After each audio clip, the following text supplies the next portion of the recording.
El retorno de uno de los grandes superhéroes de la historia del cómic a la pantalla grande había generado mucha expectación, después de la mala acogida que sufrió Superman Returns en 2006.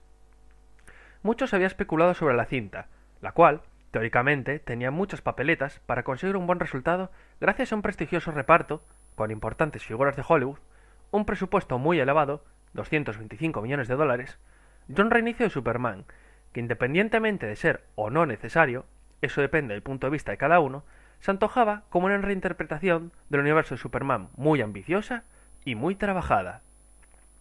La película comienza al igual que la de 1978, dirigida por Richard Donner, mostrándonos el mundo de Krypton y a personajes clave para el posterior desarrollo de la historia, como el general Zod o Jor-El. Al igual que en el film de 1978, se explica el final de Krypton y el papel que jugaron los personajes antes mencionados. Esta primera parte de la película es un tanto confusa, debido a un mal uso de la cámara que tiembla en más de la mitad de las escenas y se desenfoca muy a menudo. Y no solo sucederá en escenas de acción, sino en escenas tan sencillas como enfocar el rostro de un personaje. Incluso en esas escenas tan triviales y sencillas, la cámara temblará y se desenfocará.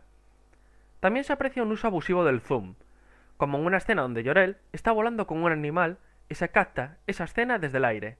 De repente se enfoca a Jor-El, haciendo la transacción entre una escena y otra demasiado precipitada, lo cual solo acrecienta la confusión del espectador sobre lo que sucede, ya que no existe una transacción razonable entre una secuencia y otra. Si se suma esta deficiencia técnica a varios cambios sobre los acontecimientos surgidos en Krypton, el espectador quedará más confuso aún, ante una reinterpretación que no es del todo satisfactoria como cabría pensar. Una vez superada la fase inicial del film, se realiza un cambio temporal hacia el presente, con un Clark Kent adulto. Esto plantearía el problema de que no se supiera el pasado de Clark, cuáles son las motivaciones que le han convertido en la persona que es. Afortunadamente, esta situación es bien resuelta, mediante la introducción de breves pero efectivos flashbacks sobre su niñez y adolescencia, que nos muestran la información justa y necesaria para poder reconstruir el pasado y la personalidad de Clark Kent. Gracias a este método, la película consigue no perder mucho metraje en explicar todo el pasado de Clark, y así poder centrarse más en desarrollar su figura desde el presente. Sin embargo, lamentablemente la película no aprovecha esta ventaja, y no desarrolla un buen argumento, siendo este únicamente un vehículo, una mera excusa para justificar la acción que habrá en el film y que acaparará una hora de metraje. El desarrollo del argumento y de la figura de Clark Kent no será tan profundo ni tan trabajado como sus responsables quieren hacernos creer. Simplemente se desarrollará lo justo a la figura de Clark, para que posteriormente pueda hacer acto de presencia en las escenas de acción, a las que se ha dedicado más esfuerzo en el film. Visto que en la primera parte del film las escenas de acción habían sido mal rodadas, cabía temer que sucedería lo mismo de nuevo. Afortunadamente, en esta ocasión, se ha invertido un notable esfuerzo y dedicación a esta parcela, y se han eliminado errores técnicos como los antes descritos. Los combates que muestra el film son apoteósicos, recordando en muchas ocasiones a combates de Dragon Ball. Se muestra el potencial de Superman como ningún film antes había conseguido, en lo referente a los poderes, no así respecto a su personalidad. Todas aquellas proezas, toda su fuerza, ha sido reflejada a la perfección en esta película. Los efectos especiales que acompañan a los combates son increíbles, haciendo que todo lo que sucede sea asombrosamente real. Por desgracia, a costa de estas grandes escenas de acción, se han trabajado poco aspectos como el argumento, poco imaginativo, y los personajes, desarrollo mínimo, provocando algunos errores y lagunas argumentales graves, que comentaré posteriormente en spoiler. Además, la reinterpretación de Superman no me parece del todo acertada, planteando muchos problemas con la lógica anterior del superhéroe. También comentaré en spoiler. Las actuaciones en líneas generales son pasables, siendo algunas bastante planas. Destacaría a Michael Shannon, el cual hace la mejor interpretación del film, dotando a su personaje de una maldad y locura astronómicas. La banda sonora es buena, consiguiendo crear un clima épico en muchas escenas, habiendo alguna notable excepción por culpa de las deficiencias argumentales, tal y como especificaré en spoiler. En resumen, es una película con grandes escenas de acción donde Superman muestra todos sus poderes como en ningún film había conseguido antes. A costa de esto, se sacrificará el argumento y el desarrollo de los personajes, siendo una mera excusa para justificar la acción. Además, la reinterpretación del personaje no es acertada. Lo mejor, el pasado de Clark es bien resuelto. Increíbles escenas de acción en la última hora del film. Es la primera película que muestra todo el potencial de Superman en su máximo esplendor.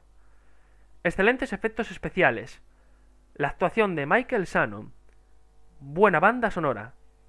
Lo peor, las notables deficiencias técnicas de la primera parte del film. El argumento es una mera excusa para justificar la acción de la cinta. La presencia de varios errores argumentales. El desarrollo de los personajes será bastante plano. La reinterpretación de Superman no es acertada, generando problemas con la lógica del superhéroe. Actuaciones en líneas generales muy mejorables, siendo algunas bastante planas. Nota final: 6. A continuación, procederé a hacer spoilers sobre la película, con lo cual, quien aún no la haya visto, que detenga aquí la reproducción.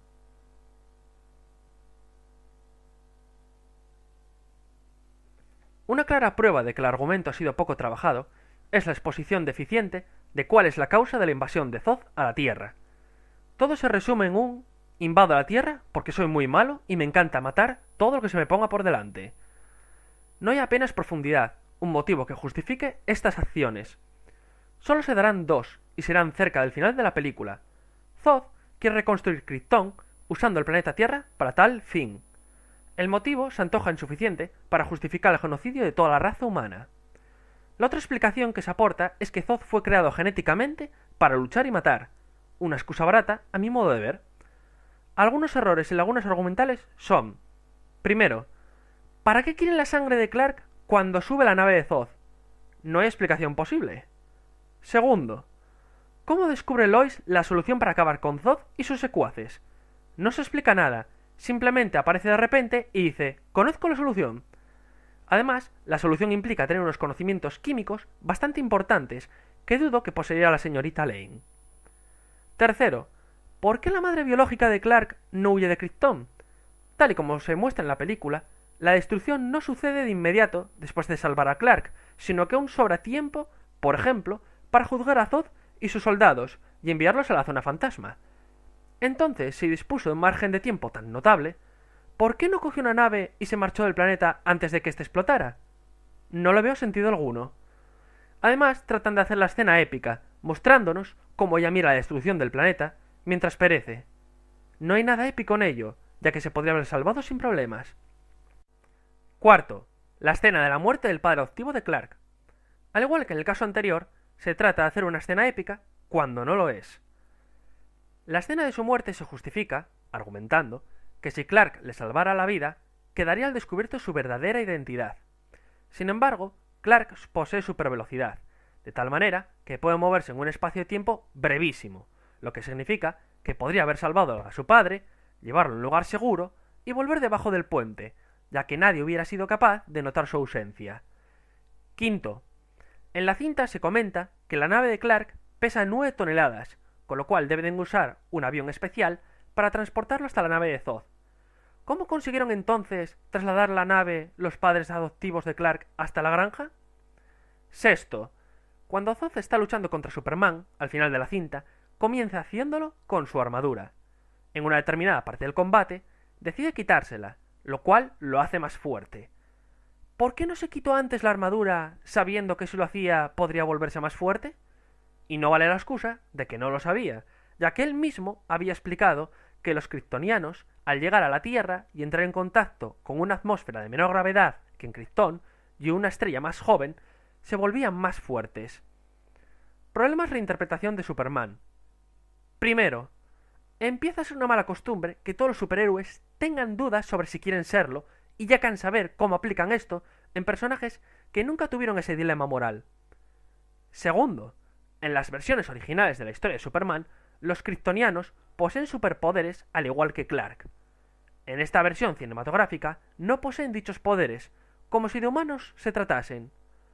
Tercero, que cualquier kryptoniano pase de ser un humano a tener superpoderes solo por estar en contacto con el Sol de la Vía Láctea durante unos segundos es cuanto menos extraño, y más cuando la película da a entender que para adquirir esos poderes hay que estar años en contacto con dicha estrella, tal y como explica Jor-El a su mujer.